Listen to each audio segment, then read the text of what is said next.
Hey everybody, Grandmaster Ben Feingold here with recaps from round 8. A very exciting round. The matchup of the day was the matchup of the Americans, Hikaru Nakamura white against Fabiano Caruana with black. Let's have a look at the game. The players played 1 billion moves of preparation in this open Rui Lopez, the first open Rui we've seen of the tournament. Knight takes e4. Fabi has black. And the players were rushing out these moves as fast as they could. Here, black has a choice of what to play. He played bishop c5, indicating he's going to take on f2 later. Knight bd2, castles, bishop c2. Now black has to make a decision. The only decision is to take on f2, so he does. Takes, f6. Never play f6. Now, in this position, most people take on f6. That's most of the Grandmaster games. Hikaru played knight f1. He played it very quickly. This is the second most common move. F takes e5, played quickly by Fabi. King g1, getting out of the pin. Queen d6. Again, this was played super fast by the players. Bishop f5, bishop b3, rook d8, defending the d-pawn. Queen e1. Knight a5, queen f2, threatening bishop c5.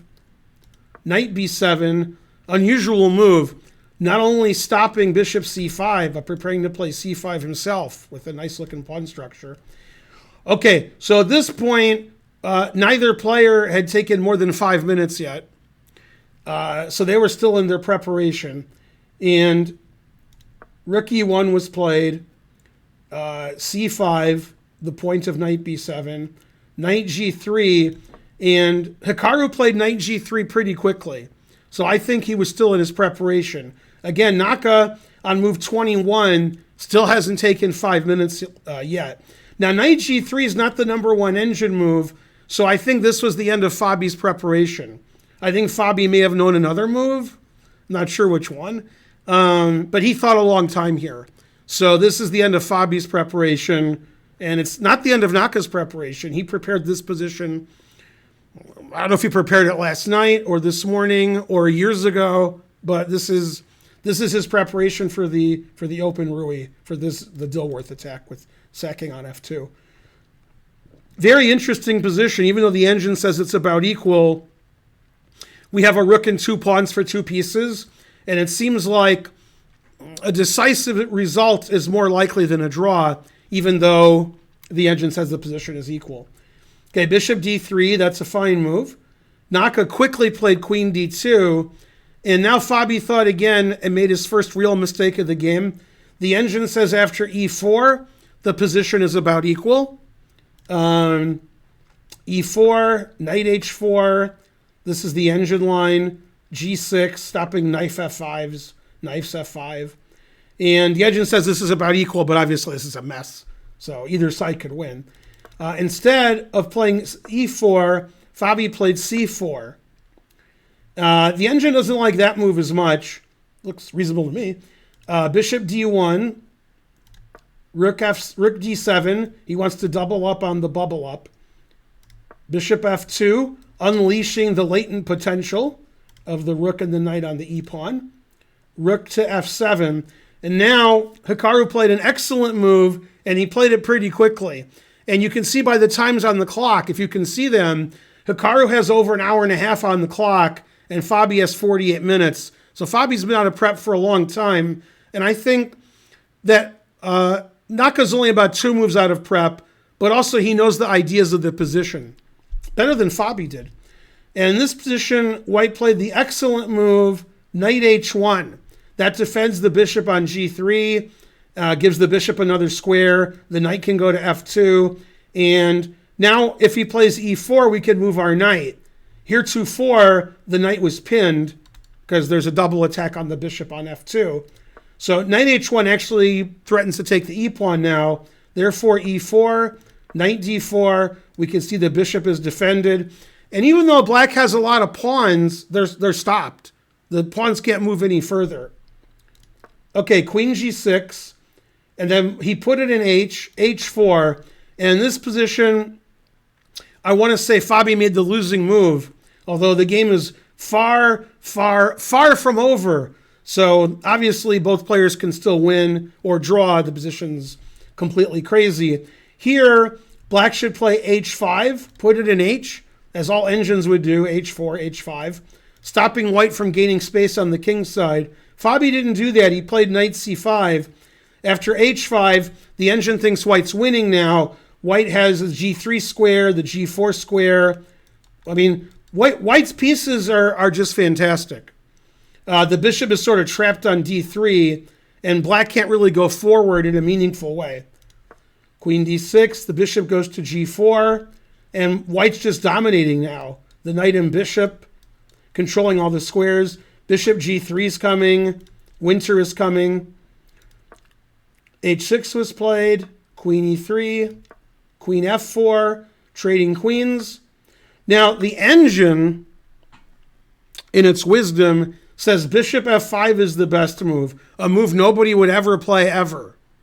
And the idea is, if you ever try to win two pieces for a rook by taking on f5, this knight on c5 is always hanging by something. For example, let's do it this way. Take, take, take. Then the knight on c5 is hanging. So you can't do that. After bishop f5, the engine thinks white has a bigger advantage than just trading queens, but bishop f5 is a move nobody would play.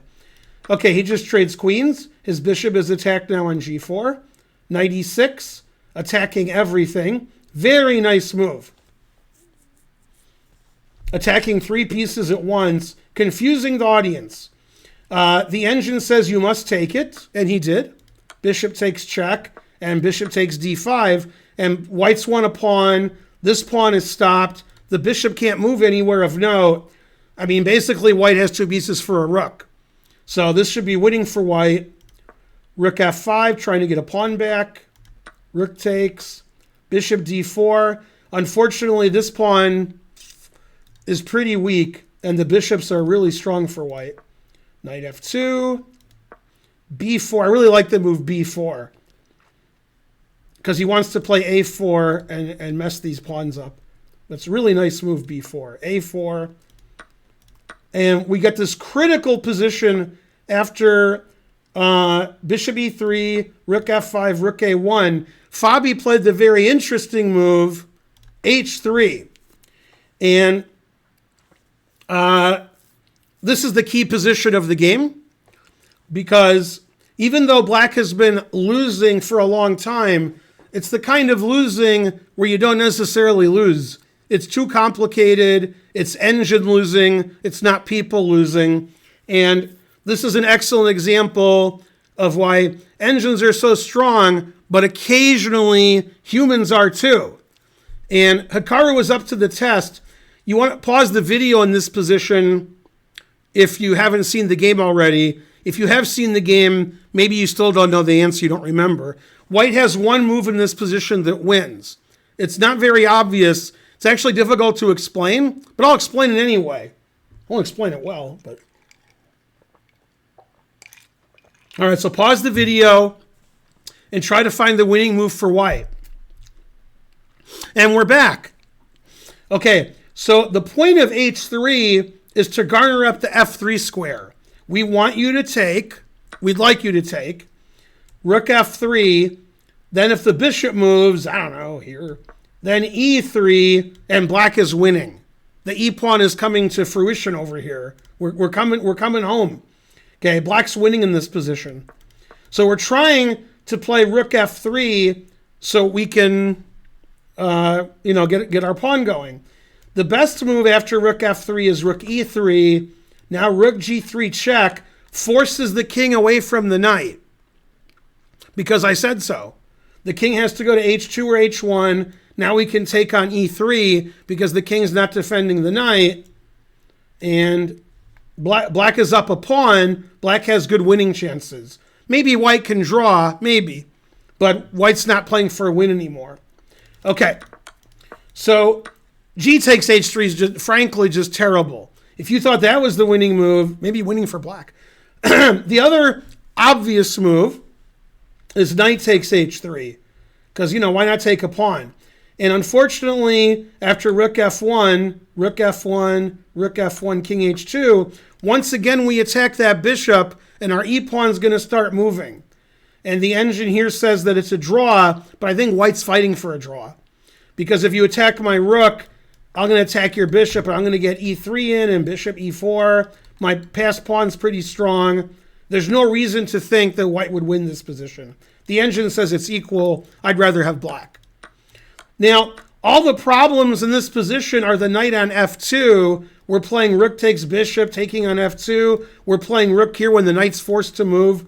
So that's how Naka found the winning move, defending everything. Maybe you found it. Maybe. No. And that move is rook a2. The only winning move. Defending the knight and stopping rook f1 check, trading the rooks. White wants to keep the rooks on the board. Fabi took on g2, and Fabi's like, oh boy, I'm going to play rook f3. Look at me. I'm Fabi. Okay, and once again, white has only one move that really wins in this position. He has moves that give him a big advantage, but this is the best move by quite a bit. This move is almost as difficult to find as rook a2. So pause the video, try to find the winning move for white. Did you find it?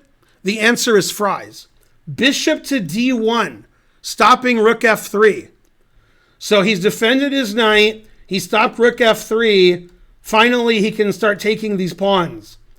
These pawns are mine. Well, they're Naka's. Brilliant play by Nakamura with perfect technique in a computer-winning position, but not easy for a human. Rook f6, defending the a6 pawn. Bishop g4, and white's pieces come to life. Look at white go. Look at those pieces moving up the board. Rawr! Just great pieces. Bishop f5's coming. Knight e4's coming. Rook takes a6 is coming. Black has to defend everything. King g8 running away. Bishop f5. Can't play rook f6 because it's defended. Rook h6. Knight g4. Look how great white's pieces are. And the bishop just sits here looking good, but not doing anything of note. Rook d6. Knight e3, a great blockader, attacking the rook. Rook goes to b5, the only square. Bishop c5. The rook went to f6. King to e5. And finally, knight to d5. Every piece on the fifth rank. And the rook is not long for this world. Now, if I had the black pieces, I probably wouldn't play what Fabi did. I would lose a different way. Go me. I'd lose the way I want to lose. I would probably play rook h6. I'd find the only move to save my rook because I don't want to lose my rook for a piece. Then after rook f2, this king is coming under heavy fire. There's basically 5 pieces attacking this black king. And white's going to infiltrate and win easily. Instead, Fabi tried for counterplay. Rook takes f5 check, always sack the exchange. e3 check, finally getting his e-pawn going, and e2. So he's down a piece, but the pawn on e2 is pretty good. So Fabi's way is better than my way. Bishop f2, he surrounds the e-pawn. He eats around the vitamins. King f2, he puts all of his pieces, always repeat, puts all of his pieces surrounding the e2 pawn. Knight to g2. And eventually the knight goes to e1. And the e-pawn can't do anything. And now it's time to attack these other pawns. Bishop f5, knife f3, knight d4, attacking the bishop. Rook e5, threatening the pawn. King f6, knight f3. The e-pawn's not dangerous. It's stopped by all 3 white pieces. The g5 pawn is going away, and we're going to be up a piece for 1 pawn. So in this position, Fabiano resigned. A brilliant game from Nakamura. I think by acclamation, this is the best game of the tournament. And the most interesting game for the standings. And not only did Nakamura like it, because he won and played well, Jan Nepomniachtchi liked it. He didn't really try hard for a win with white. Jan didn't. And he sees his competitor, Fabiano, losing. That helps his lead in the tournament. So a fantastic game from Nakamura. I think the best game of the tournament, definitely one of the most interesting and one of the longest. 74 moves, and the game took 6.5 hours. So that's a long, tough game. A lot of suffering for Fabi. Fabi had a really long game yesterday against Radjabov. This tournament's not easy. This is Grandmaster Ben Feingold giving you candidates recaps here on YouTube. Hopefully we'll be back soon with our coverage on Twitch, and I'll see you guys next time. Bye, everyone.